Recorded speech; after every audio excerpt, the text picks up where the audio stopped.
Merci à la chorale.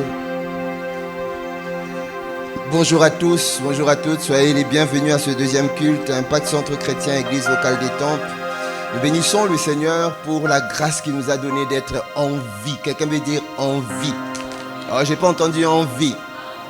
Mais c'est une grâce. Je réalise que chaque jour, vous savez, la Bible dit de Jésus, la vie de Jésus ne pouvait pas contenir, tout ce qu'il a fait comme miracle ne pouvait pas être contenu dans des livres, dans des books, même si on comptabilisait, parce que chaque acte qu'il posait, c'était miracle. Mais laisse-moi également te dire, même pour ta propre vie à toi, même ta vie à toi, si on doit comptabiliser les miracles de Dieu, on ne pourra pas les compter. Parce que chaque seconde que tu vis est un miracle. Quelqu'un peut me dire, oh, y a-t-il quelqu'un qui comprend ce qu'il dit? Chaque seconde que tu vis est un miracle. Lever ma main comme ça et me faire baisser, c'est un miracle. Parce que il s'ouvrirait, vous savez, c'est comme la Bible que j'ai là. Il y a page et page. Dis à ton voisin page par page. Il y a page et page. Ma page à moi est là. Je peux lever ma main et baisser ma main. Mais lorsque je tourne la page de l'autre, dis à quelqu'un de l'autre. L'autre en question, il n'est pas forcément là. L'autre en question, il s'est endormi les mêmes heures que moi hier.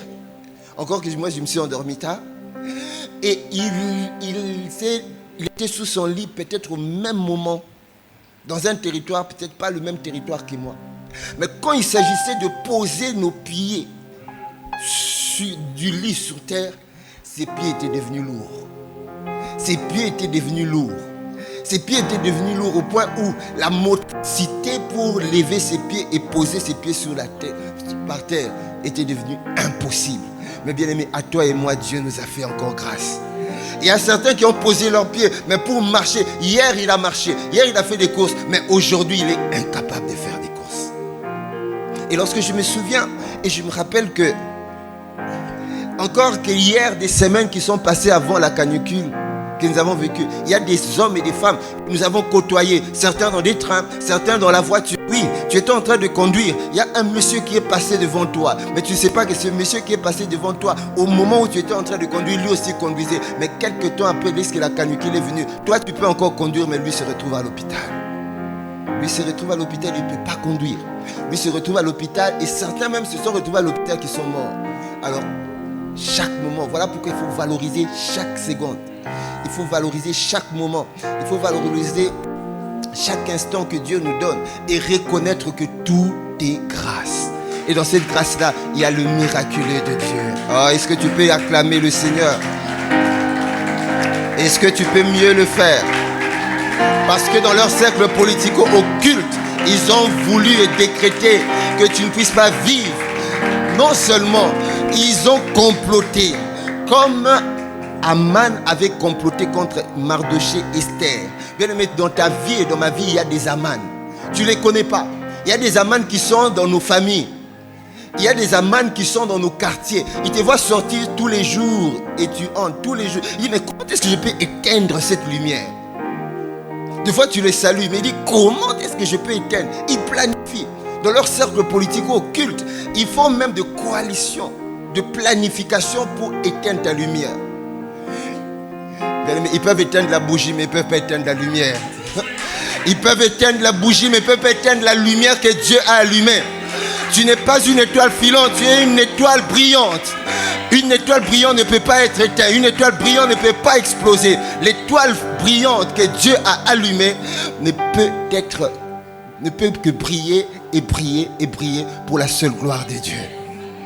Voilà pourquoi il faut être sûr, conscient de ton identité, de lumière. Tu dois être sûr et conscient de ton identité de sel dans la terre. Tu entres là où les gens sont en train de haïr. Le sel de l'amour est en train d'entrer.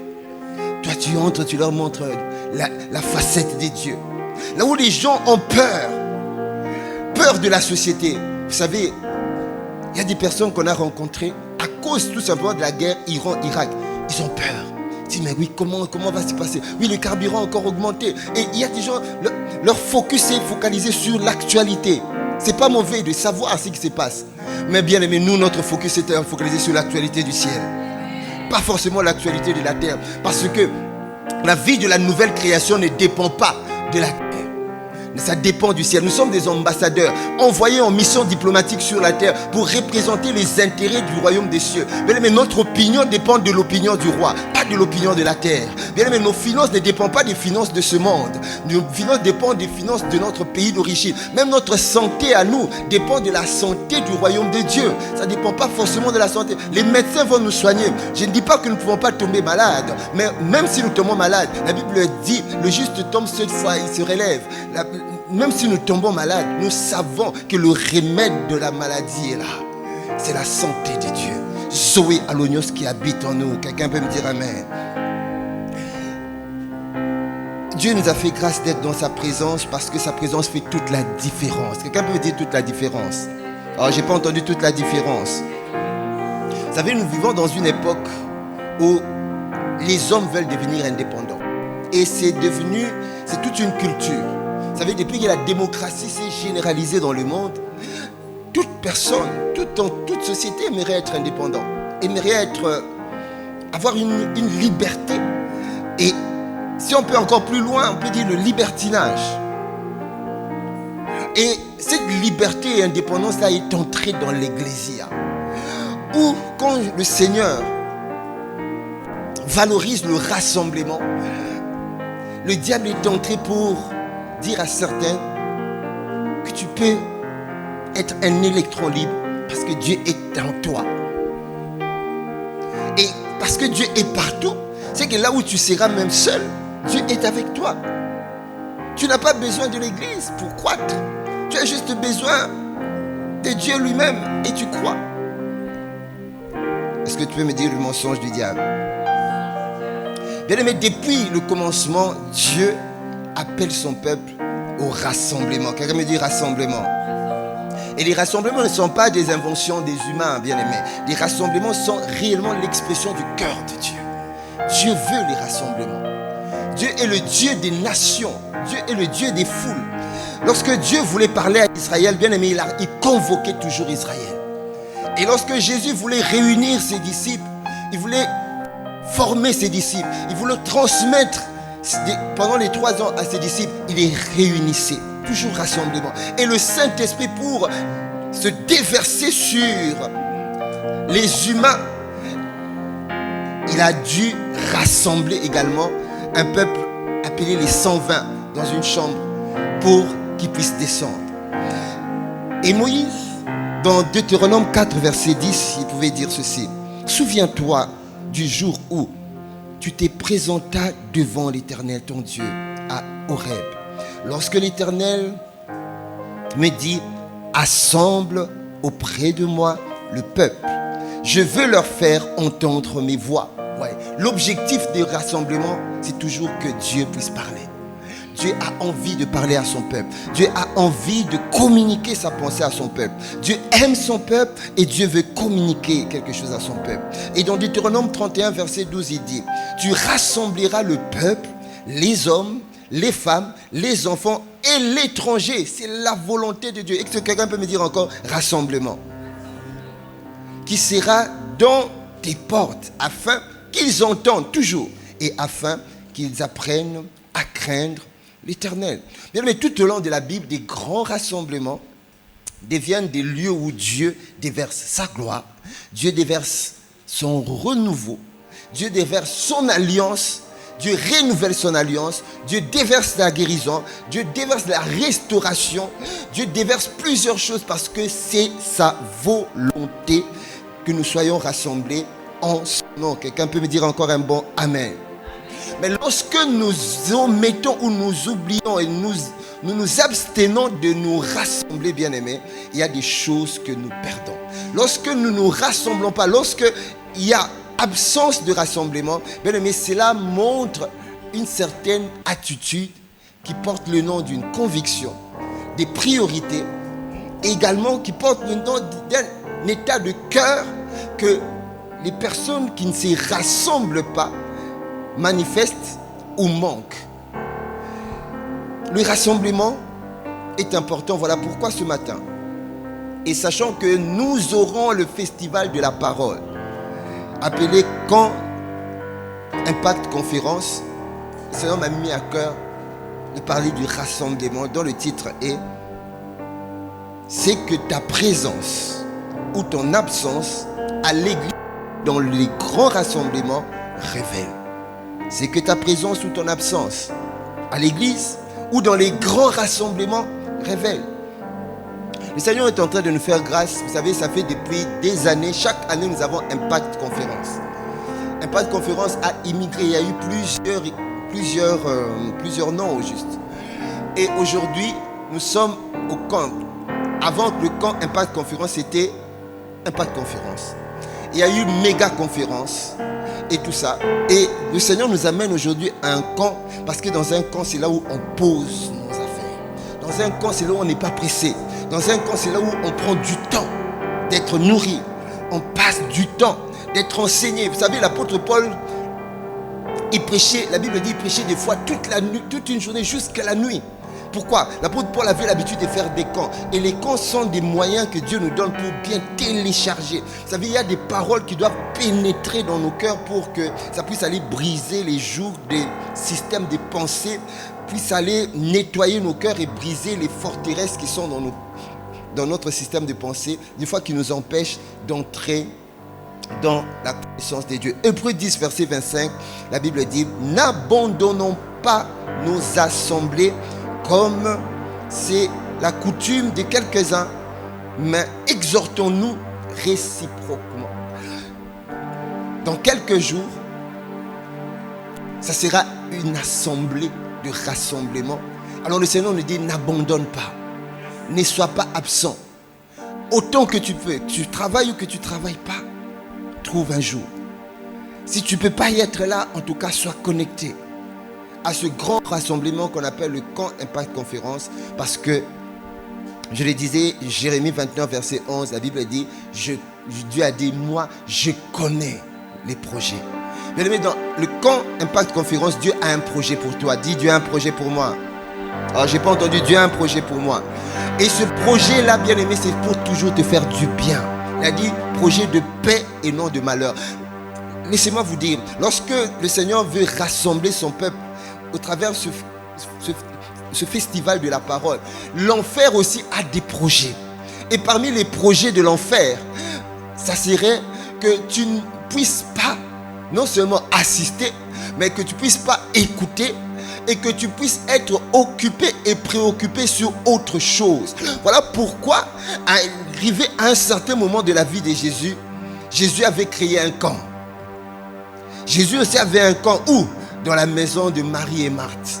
Jésus était en train d'enseigner. Jésus était en train d'enseigner. Jésus était en train d'enseigner. Et il y avait deux femmes. L'une était présente et l'autre était absente. Typiquement, selon le titre que le Seigneur m'a donné. Mais c'est maintenant dans la vie de Marthe et Marie. Celle qui était présente était dans l'expectative comme toi et moi aujourd'hui. Vous avez choisi d'être présent dans la présence de Dieu. Vous avez choisi d'être des maris. Vous avez choisi d'obéir. Marie avait obéi. Autrement dit, Marie et Marthe savaient que lorsque Jésus devait prêcher, il devait être là. C'était la norme. Marthe aussi savait cela. Marthe n'ignorait pas. Parce que si sa sœur était là, parce que Marthe savait également qu'à chaque fois que Jésus devait apporter la parole, devait apporter le message, il devait être là. Sauf que ce jour-là, Marthe a pris une autre décision. D'être absente dans la présence de Dieu. Et l'absence de la présence de Dieu de Marthe, dans le politiquement correct, c'était une absence justifiée. Il dit, mais Jésus est venu, il va prêcher, et ce n'est pas seulement un serment, comme les serments de dimanche, 2 heures après c'est fini, non. Jésus est venu faire un camp, et je sais que quand il prend la parole, il peut prêcher comme ça 5-6 heures. Et les gens ne sont pas fatigués, les gens sont captivés. Et sûrement, dans le politiquement correct, il aura faim. Il aura envie de boire, de manger, il sera fatigué. Donc, moi je vais anticiper. Quelqu'un veut dire anticiper. Et en anticipant, il a dit, bon, moi je vais aller à la cuisine. Peut-être il ne va pas me voir, mais ce n'est pas grave. Je suis quand même dans la maison. Je suis quand même. Quelqu'un me dirait, oui, je suis quand même à Impact Centre Chrétien. Mais je ne suis pas là. Je suis là-bas. Quand le Seigneur nous dit, soyez au camp Impact Conférence parce que j'ai des projets. Je connais le projet que j'ai formé pour toi. Là. Mais tu entendras une voix qui va te dire, non, tu vois, c'est pas grave. Tu peux être là-bas. Et ce sont des bonnes raisons que tu sois là-bas. Dieu comprend. Mais regardez ce que Dieu a défini. Dieu a dit, je ne sais pas si vous pouvez mettre le verset, c'est que Dieu a dit de là où était Marthe. Elle était politiquement correcte, en train de faire quelque chose de bien. Elle préparait, elle anticipait, de sorte que Jésus aurait fini directement, je te présente. Il aurait présenté la nourriture de Jésus. Tu n'as pas besoin d'attendre que nous puissions préparer. Voilà, la nourriture est déjà là. Tu manges et puis, ok. Mais curieusement, Jésus voyait la foule. Comme aujourd'hui, bien-aimé, le Seigneur est en train de te voir. Tu es dans la présence de Dieu. C'est donc il est écrit dans 2 Chroniques 16. Les regards de Dieu s'étendent sur toute la terre pour voir ce dans le cœur et tout entier à lui. Là. Et Jésus était en train de voir, il a remarqué que Marthe n'était pas là. Il est Dieu. Il voyait même avant que Marthe soit absente, il savait. Et il s'est rapproché de Marthe. Il a dit, Marthe, Marthe, tu t'agites et tu t'inquiètes de beaucoup de choses. Mais moi je dis, mais Seigneur, pourquoi tu définis quelque chose qui semble être politiquement correct, d'agitation et d'inquiétude? Autrement dit, le Seigneur est en train de nous dire, lorsque nous ne sommes pas dans sa présence, lorsqu'il convoque des grands rassemblements comme le culte de dimanche, le jour du sabbat, selon qu'il est écrit dans Ésaïe 66, qu'à chaque pleine lune et chaque sabbat, Dieu dit chaque sabbat, il n'a pas dit dans quelques sabbats. Et nous avons 52 sabbats dans l'année, 52 dimanches dans l'année. C'est le jour de rassemblement. Quelqu'un peut me dire le jour de rassemblement? Alors, je n'ai pas entendu le jour de rassemblement. Il dit toute chair viendra. Alors, quand Dieu dit, personne ne peut s'opposer. Autant il avait dit que le soleil, que la lumière soit dans Genèse 1, 3, et la lumière fut, aucun être humain ni esprit ne pouvait s'opposer à cette parole. Personne. Et quand il dit toute chair viendra, bien aimé, personne ne peut s'opposer. Or, la réalité est que beaucoup d'entre nous nous opposons. Beaucoup d'entre nous nous donnons des raisons. Et ces raisons-là, Dieu a résolu ces problèmes de raisons qui, par l'apôtre Paul, il a dit, nous renversons les auteurs et les raisonnements qui s'élèvent précieusement contre la connaissance de Dieu. Et nous ramenons toute pensée captive à l'obéissance de Christ. Ta présence et ton absence, bien-aimé, ta présence et ton absence, ou dans l'église ou dans les grands rassemblements, révèle quelque chose. Et c'est ce que nous allons voir. La première des choses que révèle notre présence ou notre absence dans l'église ou dans les grands rassemblements, c'est que ta présence, maintenant quand tu es là, quand tu obéis, quand tu respectes la parole de Dieu, quand tu respectes ce que Dieu dit, tu ne t'opposes pas, tu ne contredis pas, tu ne vas pas à l'encontre de ce que Dieu dit. Quand les pères spirituels nous disent, nous avons commande au matin, bien aimé, c'est Dieu qui a dit, je ne m'oppose pas, je me connecte. Quand le Seigneur nous dit, nous avons des temps d'enseignement dans la semaine, je ne m'oppose pas. Pourquoi, bien aimé? Parce que lorsqu'il a dit, il a toujours un projet. Regardez le projet que Dieu avait pour la terre. Alors que la terre était informe et vide, Dieu avait déjà un projet. Il dit, je connais le projet que j'ai formé sur la terre. Je dois amener la lumière. Et il a dit que la lumière soit la lumière. Lorsque Dieu nous dit, par rapport à nos programmes dans la semaine, qu'il y a des moments de prière le vendredi, c'est qu'il a un projet bien-aimé pour ta vie. Il a un projet pour ta vie bien-aimé. Il sait que lorsque tu es là, c'est là où tout va changer. C'est là où tout peut changer. C'est là où tout peut basculer. C'est là où tout peut prendre la forme que tu es en train d'attendre. Parce qu'il y a des choses que tu attends et tu attends. Mais ça ne tient que sur le fait que tu es présent ou tu es absent. Vous savez, Thomas, lorsque Jésus est ressuscité, Thomas n'était pas là. Thomas était quelque part. Les apôtres ont vu Jésus. Ah, ils étaient contents. Et par après, Thomas est venu. On lui a dit, le Seigneur est là. Il est venu après. Mais, vous voyez, s'il était là bien avant, forcément, il aurait peut-être été dans la même dynamique la foi qu'avaient les autres qui ont vu Jésus. Lui, il est venu avec une incrédulité après. Il dit, je ne crois pas que le Jésus qui était mort là, c'est cet homme que je vois. Jésus a dit que je vais te prouver. Mets tes mains, mets tes doigts dans mes plaies, dans mes mains. Et quand il a dit, waouh, oui, c'est lui, c'est lui. Il y a des choses auxquelles le Seigneur bien-aimé ne fera pas tant que tu ne vas pas obéir au dit. Il y a des choses que Dieu ne pourra pas agir si tu t'alignes pas. Alors la première des choses, c'est que ta présence révèle ta fidélité envers Dieu et ta maturité. Lorsque je suis présent dans la maison de Dieu, lorsque je suis présent dans des rassemblements, nous avons des rassemblements, des temps de prière en ligne. Nous avons des rassemblements, des temps d'enseignement le mercredi. Nous avons des rassemblements, des temps de culte de prière le vendredi. Nous avons des rassemblements tous les dimanches. Mais tout ça, ce sont des rassemblements. Et nous aurons un rassemblement, un grand rassemblement dans Camp Impact Conférence. Et quand tu es présent, tu honores la parole de Dieu. De deux, Dieu trouve que tu es fidèle. La fidélité, bien aimé, ne se proclame pas, ça se démontre. Et l'un des premiers endroits où elle se voit de manière constante, bien aimé, c'est lorsque je suis dans la présence de Dieu. Là où le Seigneur m'invite, je suis là. Là où le Seigneur veut que je sois, je suis là. Vous savez, quand on parle de fidélité, c'est quelque chose qui devient de plus en plus rare. Ah oui, on ne trouve pas des hommes fidèles ou des femmes fidèles partout. Regardez Proverbe 20, verset 6, il dit, beaucoup de gens proclament leur bonté. La bonté, on peut la proclamer.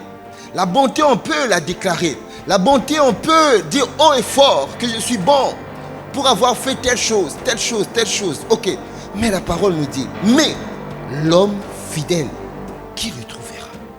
Autrement dit, quand Dieu le dit, c'est que la fidélité est une des choses qui devient de plus en plus rare. Et lorsqu'on parle de fidélité, on voit une certaine constance. Lorsqu'on parle de fidélité, on voit le respect de certains principes qui ont été établis, que tu respectes. Que ça te plaise ou que ça ne te plaise pas. La fidélité t'amène à pouvoir être comme les disciples dans Acte 1, versets 21 à 22. Il y avait l'un des critères qui a été fait pour le remplacement de Judas. Judas devait être remplacé. Il a trahi Jésus, il est allé s'est présenté auprès des pharisiens et tout ça. Et puis, finalement, il s'est rendu compte qu'il avait fait une bêtise, il est mort. Et le nombre de 12 avait diminué en restant 11. Et il y avait une personne qui manquait. Et cette personne qui manquait, écoutez ce que les disciples ont dit. Dans Acte 1, verset 21-22. Ils disent, pour choisir la personne qui devait remplacer Judas. Parmi les critères, l'un des critères de remplacement, c'était la fidélité.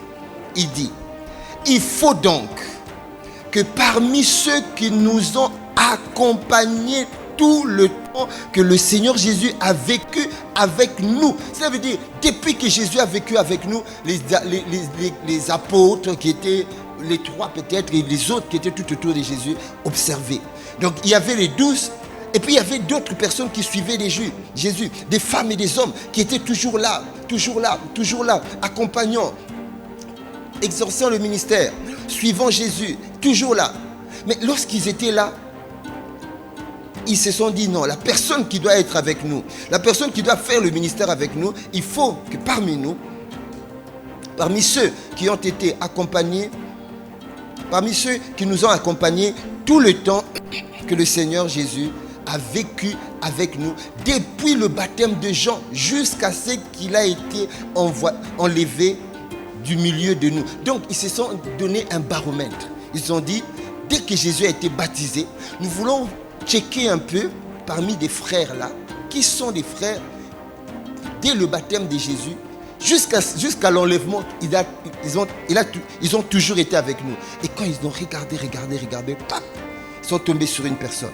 Mais je prie et je déclare et décrète que parmi les moments auxquels le Seigneur va regarder, va checker parmi tous ceux qui, dimanche après dimanche, rassemblement après rassemblement, réunion après réunion, ont toujours été là, ont toujours manifesté la fidélité dans des petites choses. Rappelez-vous, en matière de fidélité, Dieu dit, si tu es fidèle dans les petites choses, Dieu te donnera les grandes. Si tu es fidèle à des choses d'autrui, Dieu te donnera ce qui est à toi. Autrement dit, si tu es infidèle aux choses d'autrui, bien aimé, Dieu ne te donnera pas ce qui est à toi. Infidèle dans les choses d'autrui, Dieu ne te donnera pas ce qui est à toi. Voilà pourquoi nous devons montrer notre fidélité. Et la fidélité fait partie des fruits de l'esprit. Et les fruits de l'esprit, c'est le caractère de Dieu. Et le caractère de Dieu, c'est l'image de Dieu, le cœur de Dieu. Ça fait partie de cela. Le Dieu fidèle. Donc Dieu veut. Et ça montre également notre maturité. Lorsque je suis présent dans les différents rassemblements, ça montre une certaine maturité. Cela veut dire, je sais valoriser ce qui est là. Et cela veut dire également que à chaque fois que je suis là, je suis en train de grandir et mûrir, parce que, comme son serviteur, l'apôtre Ivan a l'habitude de nous dire, que lorsque tu grandis, il arrivera un certain moment où tu dois également servir, parce que dans le monde, j'étudie, dès que j'ai le diplôme, je dois également travailler pour payer les impôts. Et lorsque je paye les impôts, je suis en train de contribuer à faire avancer l'État, à contribuer à pouvoir ajouter ma contribution dans les recettes de l'État. Lorsque je grandis, je mûris, je dois également servir Dieu, et ça me permet de faire avancer le royaume. Comment? Au travers d'un domaine de ta vie, une grâce que Dieu a mis dans ta vie. Ce n'est pas la grâce de tout le monde. Tu auras une grâce particulière dans un domaine précis où tu vas agir, où tu vas poser des actes. Si c'est dans l'évangélisation, si c'est dans la prédication, si c'est dans l'influence, dans des sphères d'influence, on ne servira pas seulement à l'église, parce que Dieu veut nous faire briller. Et s'il veut nous faire briller, nous pouvons servir dehors. Comme l'apôtre Yves est en train de le dire, que Dieu nous a préparés à la royauté. Si Dieu nous a préparés à la royauté, c'est pour que nous puissions apporter ce que nous avons dehors. Parce que la Bible dit, la création attend avec un ardent désir. Et ce désir-là, la création attend qu'ils ont vu Jésus faire des choses, et Jésus est parti. Maintenant, ils veulent voir, ils lèvent la tête. Où sont les successeurs? Nous avons vu Jésus faire des choses. Nous avons vu Jésus marcher dans la domination, dans la gouvernance, dans le royaume. Il a manifesté le règne de Dieu. Nous avons vu. Maintenant, nous voulons voir les successeurs de Jésus. Mais ils sont en train de regarder. Où sont-ils? Ils sont en train de regarder dans ta famille. En réalité, tu es là dans ta famille. Ils sont en train de regarder dans ton quartier. En réalité, c'est toi qui es la création. Ils sont tellement oppressés. Tous ceux qui ont été oppressés pendant le séjour de Jésus sur la terre, Jésus les a libérés. Tous ceux qui ont été captifs, Jésus les a délivrés. Maintenant, c'est ton tour à toi. Jésus a dit, bon, ok, c'est pas grave. Moi, je vais me multiplier. Il s'est multiplié également par toi. Et il veut maintenant que toi également, que tu fasses comme lui. Il a dit, tel je suis, tel vous êtes aussi. Où? Au ciel? Non, dans le monde. Donc il veut que nous puissions manifester la même chose qu'il a manifestée sur la terre. La deuxième chose, c'est que ta présence révèle la priorité que Dieu occupe où? Dans ta vie.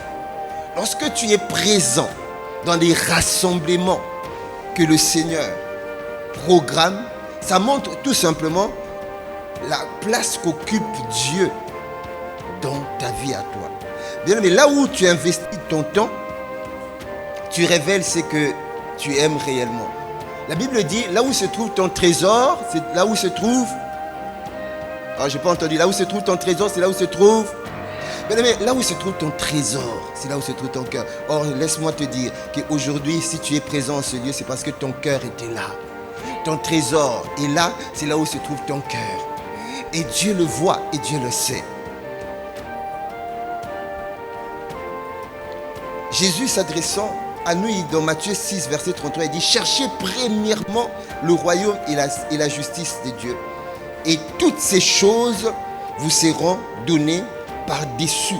Dieu veut que nous puissions donner d'abord priorité. La présence de Dieu en nous doit être d'abord la priorité.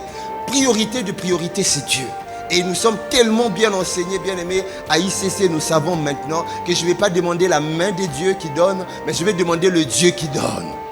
Je ne vais pas demander, je ne vais pas chercher le don, mais je vais chercher d'abord le donateur. Je ne vais pas chercher la guérison, mais je vais chercher le guérisseur. Je ne vais pas chercher le bâti, non, je vais chercher qui? Le bâtisseur. Parce que lorsque j'ai le bâtisseur peut bâtir plusieurs. Regardez, de moi-même, je peux dire, je vais venir auprès du bâtisseur et dire, j'ai besoin d'un immeuble. Le bâtisseur vous dira, il n'y a pas de souci, je peux le faire. Mais lorsque tu as le bâtisseur en toi, le bâtisseur en toi peut te construire plusieurs immeubles. Le bâtisseur en toi peut te construire plusieurs maisons. Qu'est-ce que toi tu as demandé? Voilà, bien aimés, nous devons nous efforcer à avoir le bâtisseur en nous et non les bâtis. Nous devons nous efforcer d'avoir le guérisseur en nous et non la guérison. Parce que je peux être guéri demain et une autre maladie peut venir. Je peux être guéri de cette maladie et une autre... Par contre, lorsque j'ai en moi le guérisseur, toute maladie qui va venir trouvera la guérison déjà à l'intérieur. Amen. Alléluia. Et Moïse s'adressant au peuple d'Israël dans Deutéronome 16, écoutez ce qu'il dit. Concernant l'importance du rassemblement, d'être présent. La Bible dit 3 fois par an, tous les mâles d'entre vous se présenteront devant l'Éternel. 3 fois par an. Ton Dieu, dans les lieux qu'il choisira. Bien aimé, aujourd'hui Dieu a choisi pour nous tous les dimanches, 52 dimanches. Bien aimé, j'ai prié moi. J'ai dit Seigneur, accorde-moi la grâce. Dès que je commence l'année, Seigneur, accorde-moi la grâce. 52 dimanches que je me retrouve dans ta présence, que je puisse manifester ta fidélité. Lorsque tu regardes, cherchez-moi ce verset 2 Chroniques 16, là où la Bible dit, les regards de Dieu s'étendent sur toute la terre. Il faut connaître ce verset pour voir ce dont le cœur est tout entier à lui.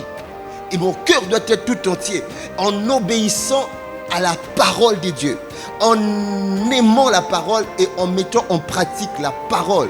Et lorsque j'obéis et je mets en pratique la parole me dit dans Ésaïe 66, je crois verset 12, à chaque pleine lune et chaque sabbat, toute chair viendra se prosterner. Donc quand Dieu me dit toute chair viendra, donc je dois venir. Je ne peux pas discuter avec cette parole.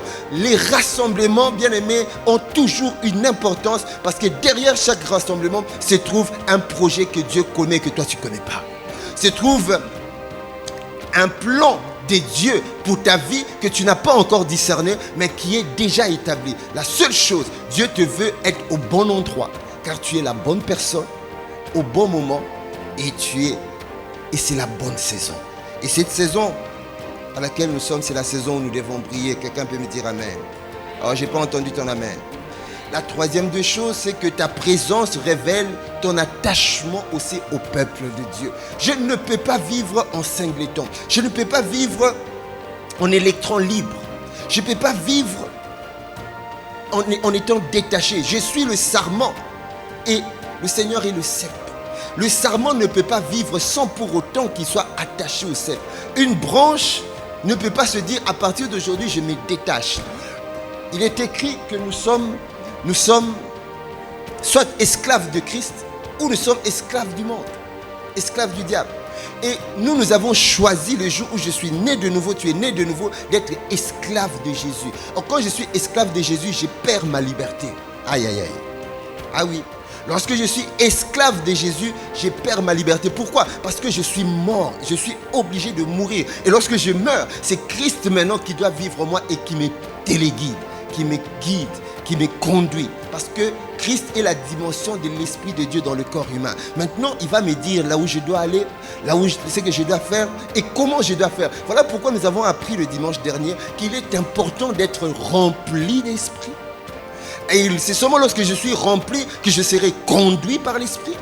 Et lorsque je serai conduit, c'est en ce moment-là que je serai revêtu de l'Esprit.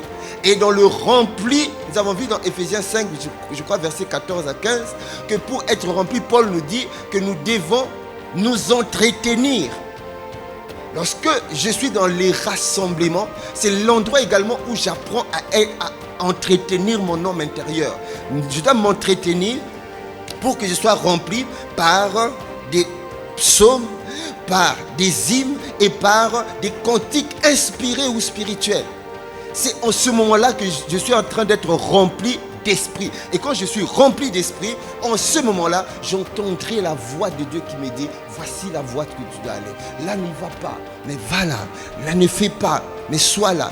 Bien aimé, Dieu, l'esprit va te géolocaliser pour que tu sois au bon endroit. Là où tout le monde est en train de dire c'est là, l'esprit va te dire non, ce n'est pas ça. Là où tout le monde va dire c'est ça le chemin, l'esprit va te dire non, ce n'est pas ce chemin. Là où tout le monde, le navire était en train d'aller à Tarsis. À Tarsis, pour votre information, c'était une ville commerciale. C'était une ville de business, un peu comme des villes commerciales que nous avons aujourd'hui à Istanbul et autres. Mais Dieu a dit non, ce n'est pas là. C'est à Ninive. Ainsi, l'esprit dira également à Isaac. Isaac, voyant la famine en Israël, il dit, je vais faire comme mon père, aller en Égypte. Dieu a dit non, non, non, non, non. Voilà la conduite de l'esprit. Il va dire non, non, non, non. Là, reste là. Ne va pas là-bas. Mais lorsque tu commences à être conduit par l'esprit, l'esprit va te guider, te téléguider et te conduire. Ça, tu pourras avoir ces choses lorsque tu commences à respecter ce qu'on appelle le rassemblement. Parce que c'est dans le rassemblement que nous apprenons à être éduqués. C'est à l'université, c'est dans le rassemblement de l'université que les étudiants sont formés. Tu ne peux pas te dire, ok, quelqu'un me dit oui, mais je peux me former dans une bibliothèque, je peux être autonome, un étudiant libre, je peux très bien. Mais il y a des choses que tu dois forcément recevoir du professeur. Il y a un examen que le professeur va examiner qui viendra de ce qu'il aurait dit dans l'auditoire, pas dans ce qui est dans les notes. Et il peut effleurer cela pour ceux qui sont attentifs en disant l'examen ou le test que je vais vous donner sortira de ce que je suis en train de vous dire aujourd'hui et demain. Et c'est fini. Donc tous ceux qui ont capté vont être là en train d'écrire.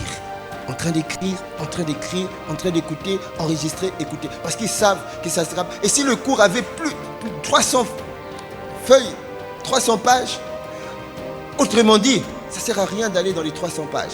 Je vais juste aller dans les notes du professeur qu'il avait donné le jeudi et le vendredi. Ça me suffit pour aller.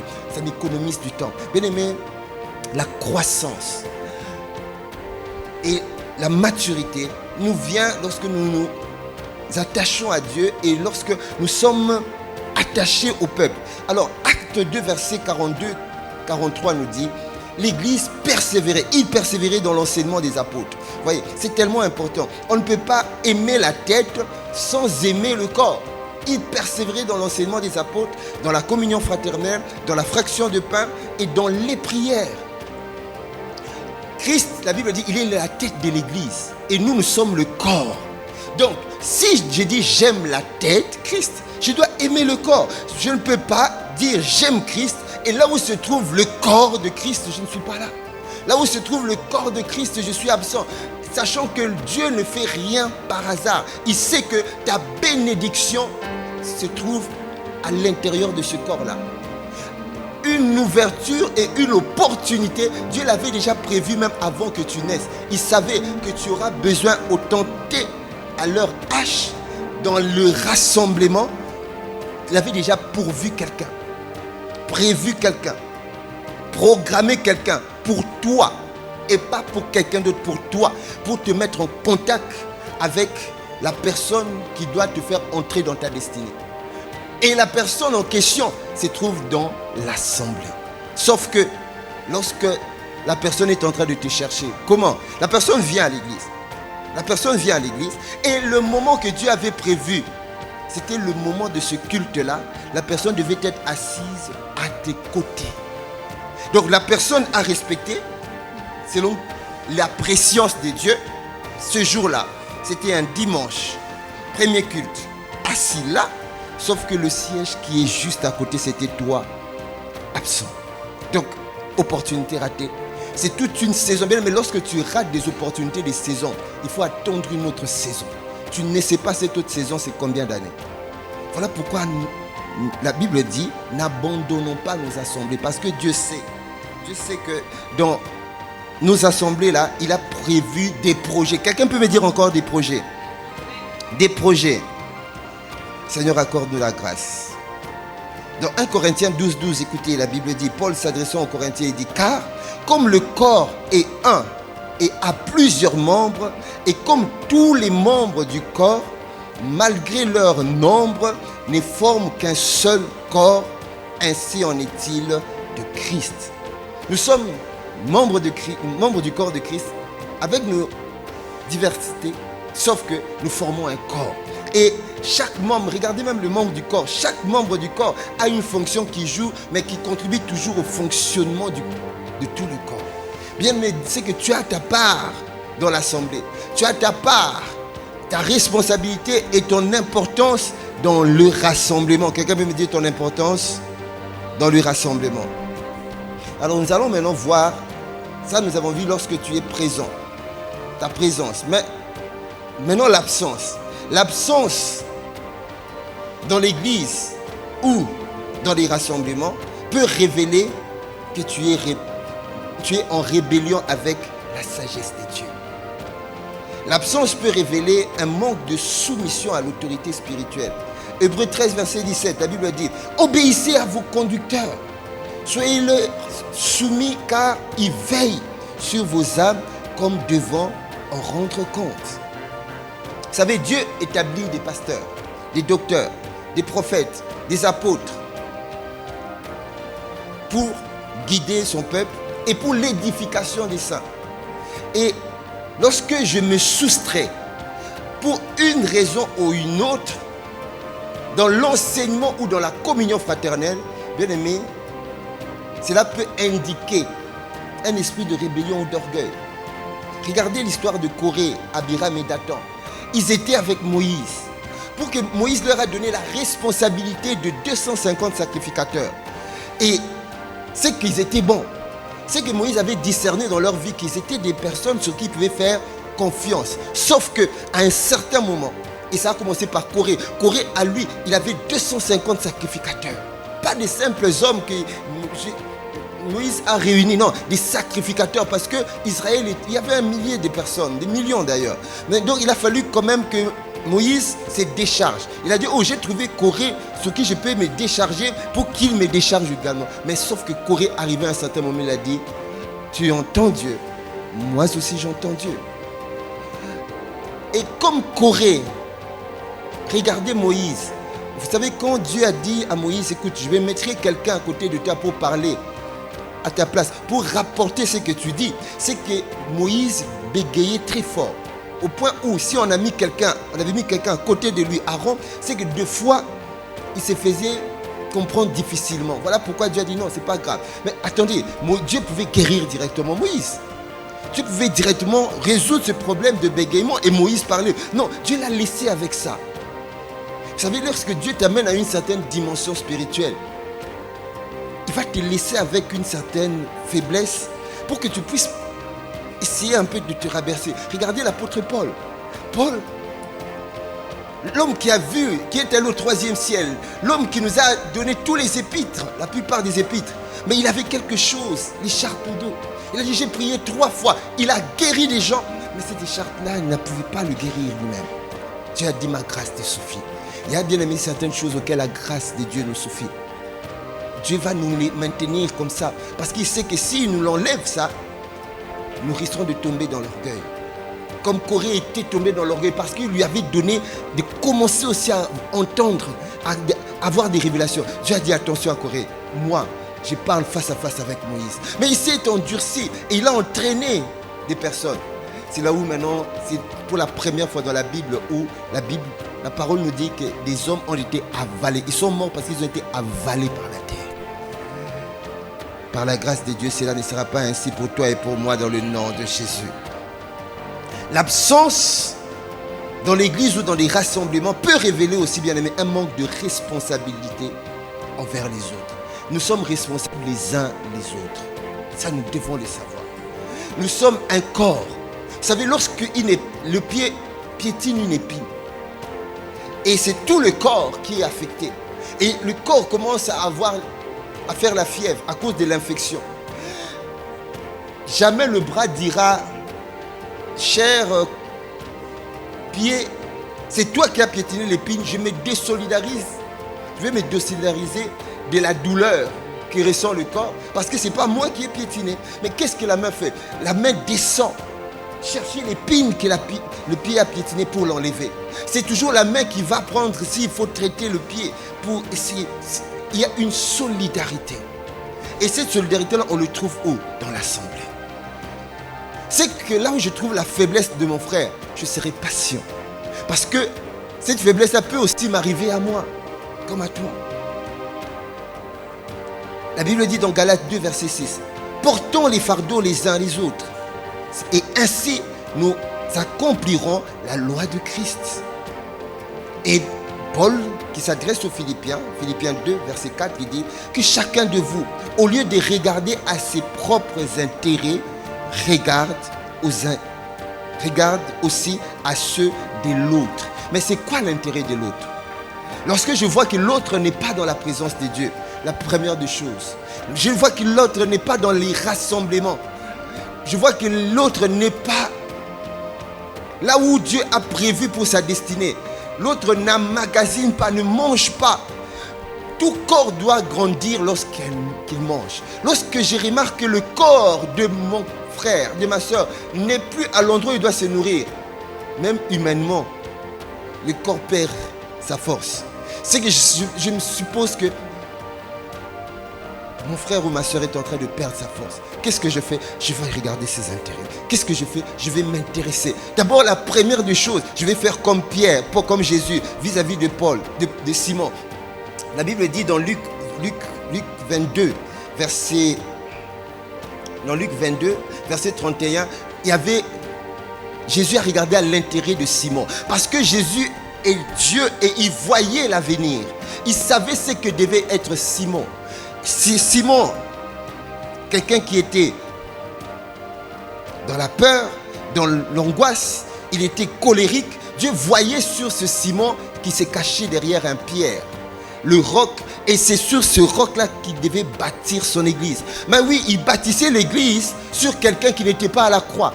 À la croix, il y avait un disciple. Le seul disciple qui était à la croix, ce n'était pas celui sur qui il a bâti l'église. C'était Jean.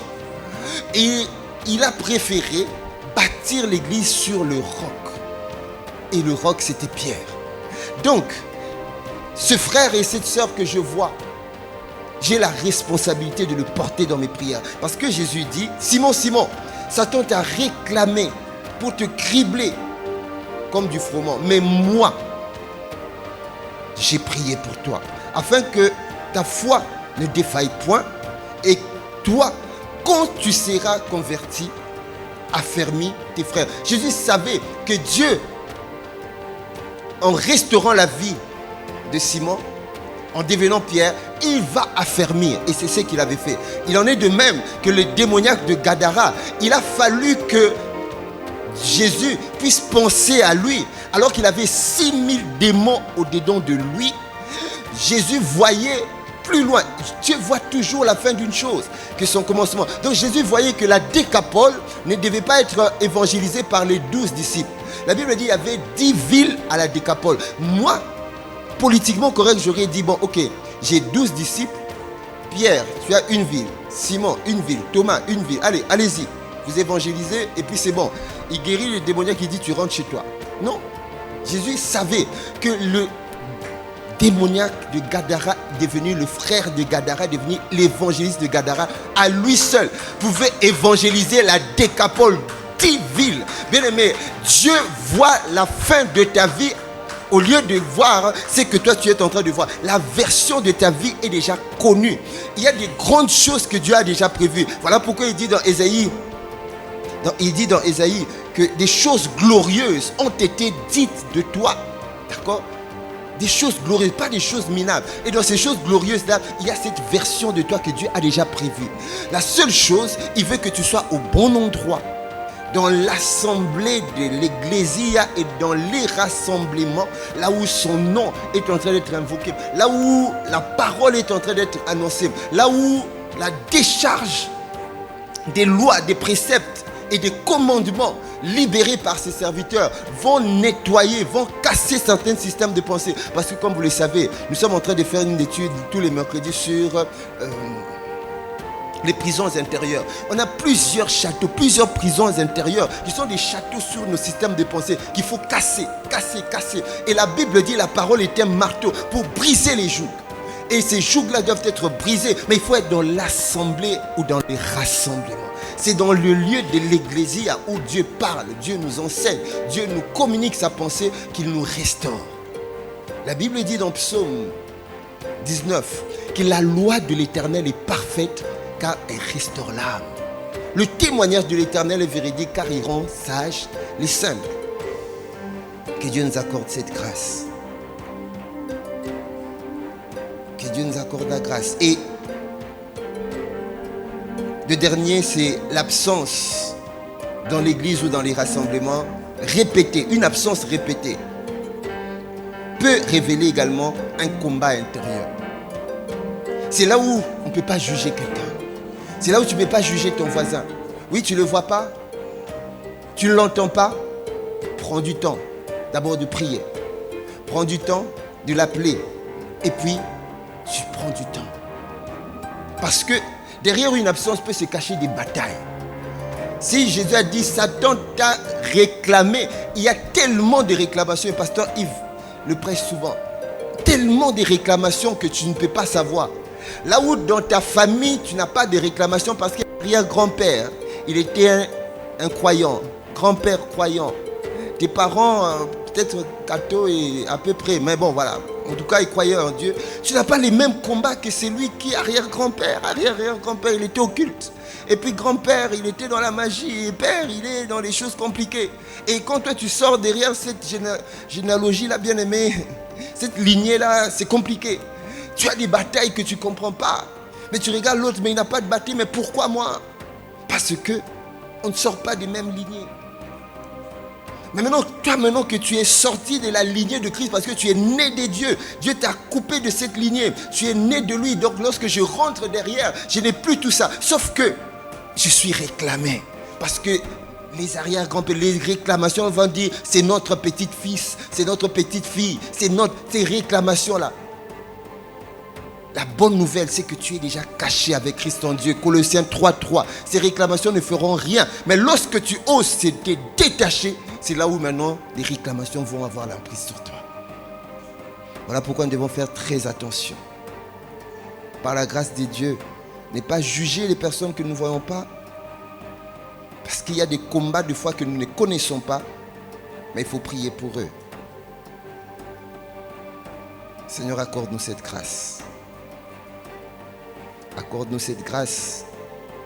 Vous savez, une braise retirée du feu finit par s'éteindre. Voilà pourquoi tu ne peux pas sortir du feu. Lévitique 7:6, la Bible dit, le feu brûlera sur l'autel et ne s'éteindra pas. Or, quand tu sors, tu es cette braise, une lumière, tu sors là où se trouvent les lumières, tu risques de t'éteindre. L'ennemi peut avoir raison de toi.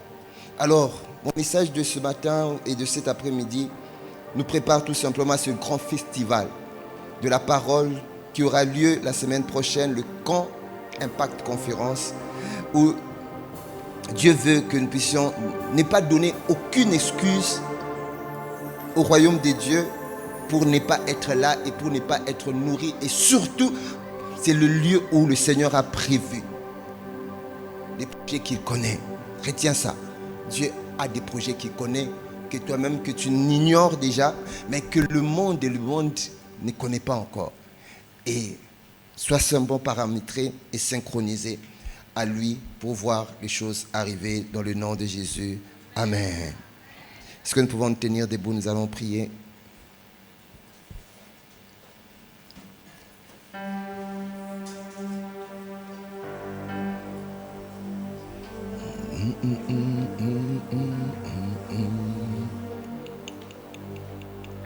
Nous avons besoin de toi. Nous avons besoin de toi. de demeurer dans ta présence. Nous avons, ne nous laisse pas donner des raisons d'absence. Nous avons besoin de toi. Tu veux nous trouver dans ton église. Nous avons besoin de toi. Nous avons besoin de toi. Nous avons besoin de toi. Nous avons besoin de toi. Nous avons besoin de toi. De demeurer en toi. Nous avons besoin. Ne nous laisse pas, Seigneur, être ailleurs. Nous avons besoin de toi. Là où était Marc, Père. Nous avons besoin. Tu as dit qu'elle s'inquiétait et s'agitait, Père. Nous refusons de nous inquiéter. Nous refusons nous aussi de nous agiter. Abba Père, nous avons fait le choix d'être comme Marie dans l'église et dans les sacrements. Voilà pourquoi nous avons besoin. Autant la plante a besoin de la terre, autant le poisson a besoin de l'eau. Nous aussi, nous avons besoin de toi. Pour demeurer dans ta présence, pour demeurer dans l'assemblée des saints.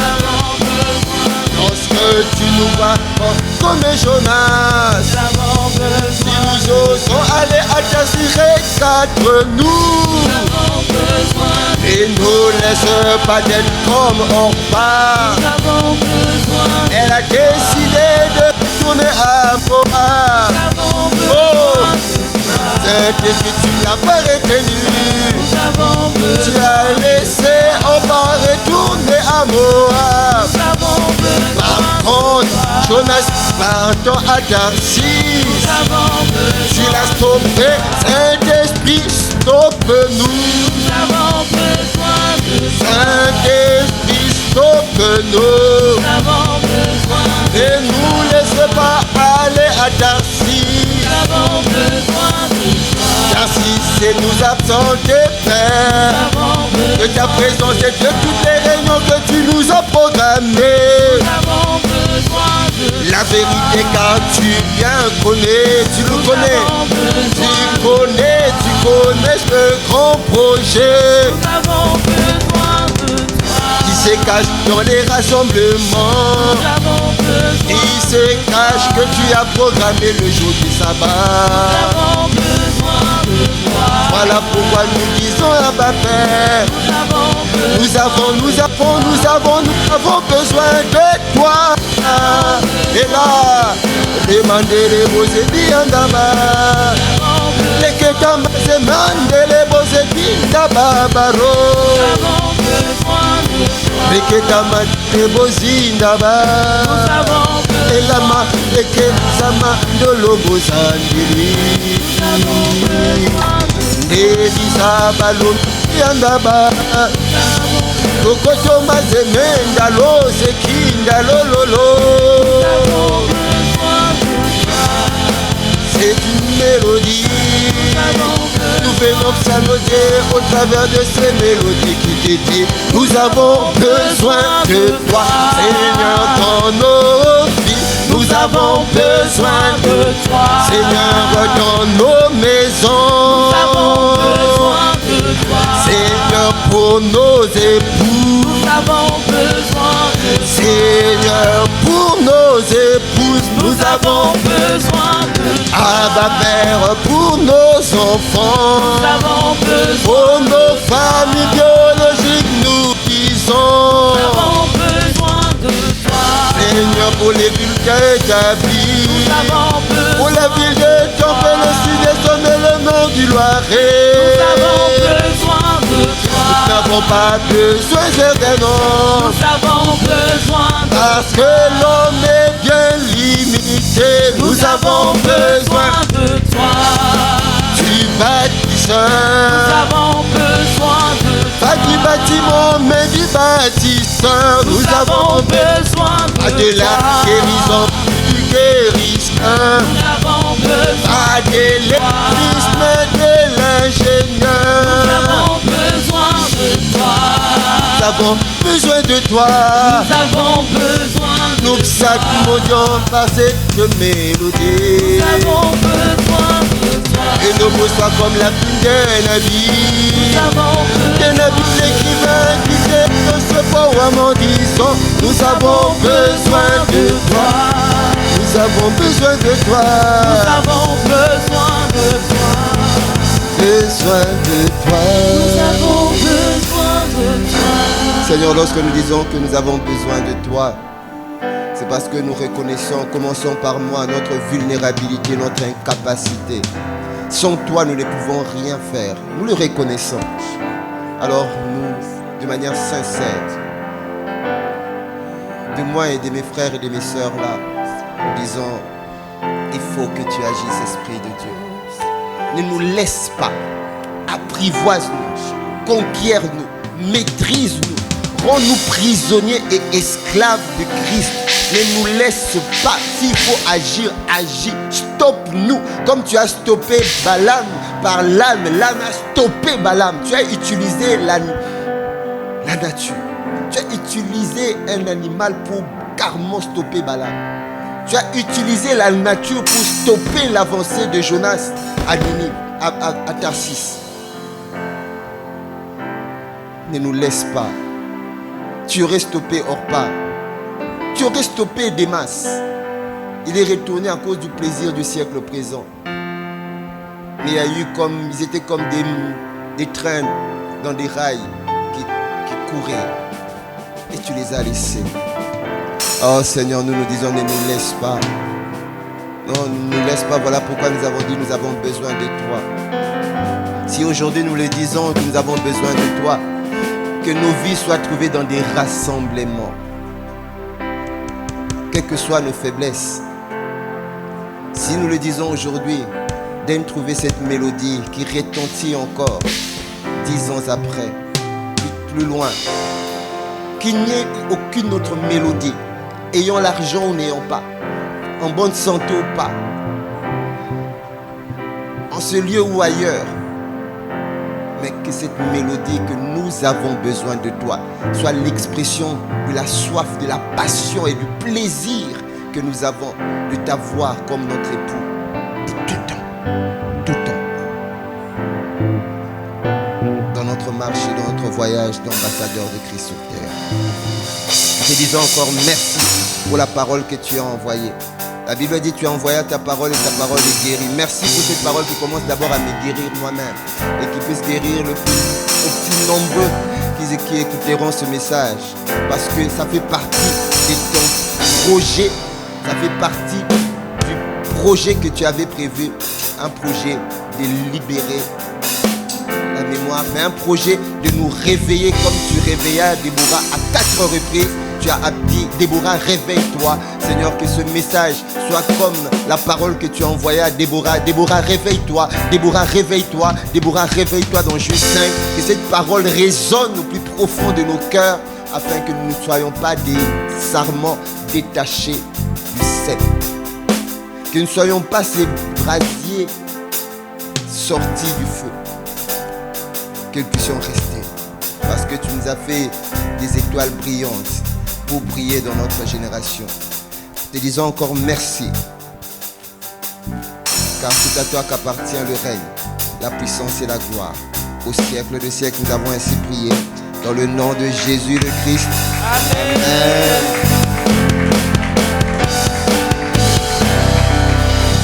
Alléluia. Alors bien aimés, nous sommes arrivés à la fin. Être présent ou absent dans la présence de Dieu dans l'église pour savoir à quoi ça révèle, ça passe également par connaître Jésus, le recevoir. Alors si tu t'es jamais réconcilié à Christ, nous te donnons l'occasion parce que nous disons toujours que l'église est une ambassade, une représentation diplomatique où nous accordons des visas à tous ceux qui ne connaissent pas Dieu afin qu'ils puissent le connaître. Le jour où tu quittes la terre directement, tu vas au ciel. C'est la meilleure et la plus grande chose qu'il faut connaître et qu'il faut être et qu'il faut faire. D'abord donner sa vie à Christ, ce n'est que le commencement. Et après ça, il y a tout un processus. Le processus de la transformation. Dans la transformation, il y a les informations qui t'amènent aux formations. Il faut être formé.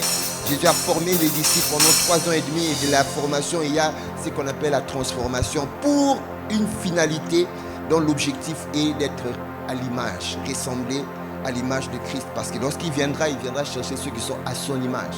Et selon sa ressemblance. D'où, te donnons l'occasion, si tu n'as pas encore donné ta vie à Jésus, où tu te sens que tu l'avais quitté et que tu veux revenir à la maison, lève juste ta main, nous allons t'accompagner.